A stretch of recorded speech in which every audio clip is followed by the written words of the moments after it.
This is still a booktube channel.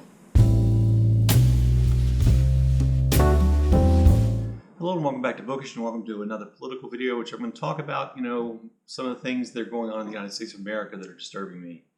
Today, as I've said many times on my channel, I intend to use this platform to express my political concerns and ideas whenever I feel necessary, and I've never felt more necessary than at this exact moment.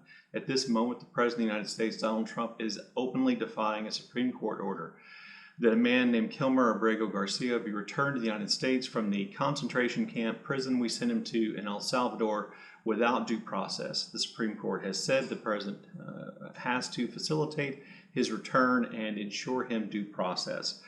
The President is claiming, of course, that he can't return him because he's in El Salvador now, and in an incredible farce, an absolute mockery of the Constitution of the United States of America, the laws, the people of the United States. At a press conference yesterday, he invited the dictator of El Salvador to explain why he wouldn't return Mr. Garcia to the United States. Now, to put this in context, there was an order preventing Mr. Garcia from being deported to El Salvador. The Department of Justice, Trump's Department of Justice, admitted that they mistakenly, because of a clerical error, deported Mr. Garcia to this awful prison camp in El Salvador. But now they claim that they have evidence that Mr. Garcia was in fact a member of MS-13, and therefore they were justified in sitting there, and that they're not going to be bringing him back in defiance of the Supreme Court order. Well, the problem with that is, if they had this evidence, they should have presented it in a hearing to which Mr. Garcia was entitled, proving, in fact, that he was a danger before deporting him and going through due process. That's what due process is for.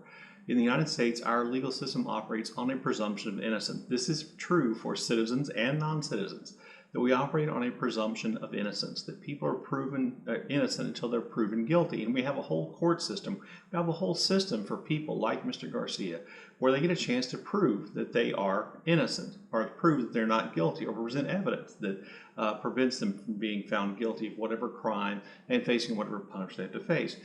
Mr. Garcia was denied this, and as a result, we now hear the administration, Stephen Miller, Marco Rubio, Pam Bondi, claiming that they have this evidence that he's in fact guilty. Well, if they have that evidence, bring him back, present that evidence in court, but without due process, we lose the presumption of innocence. We become guilty because the government says we're guilty.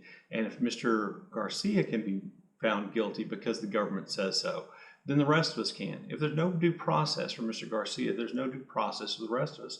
If the president can defy Supreme Court orders in this case, he can defy Supreme Court orders in every case. And we are on the verge of absolute dictatorship in the United States of America. The system of checks and balances will have completely broken down, and we cannot count on elected members of Congress or the House of Representatives, the Senate, who are Republicans, to stand up for the Constitution or the rule of law. We have to rely on the courts and the American people to demand that the law be followed. And that's what I'm doing here today. I'm demanding Donald Trump obey the Constitution, follow the Supreme Court order, and bring Mr. Garcia back to give him a hearing, to give him a chance to refute these allegations that have been made against him, to stand up for the presumption of innocence. Trump is eroding everything that we have been taught are a part of democracy: the rule of law, that no one is above the law, presumption of innocence, that you are innocent until you're proven guilty, that our elections are safe and secure, that we have the right to free speech, the right to assemble and protest,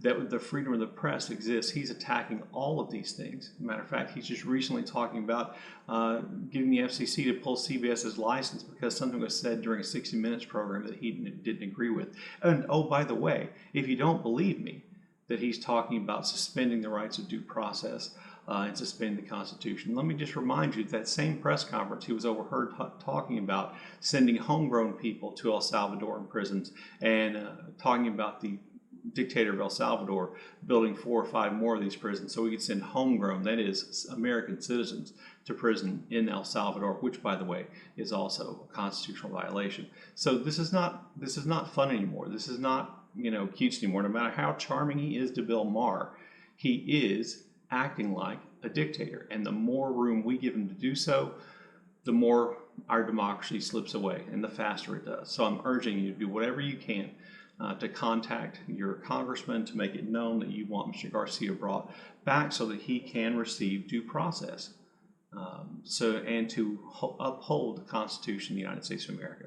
Anyway, there are my thoughts on this issue. Look forward to your comments in the comment section below. And as always, thank you for watching.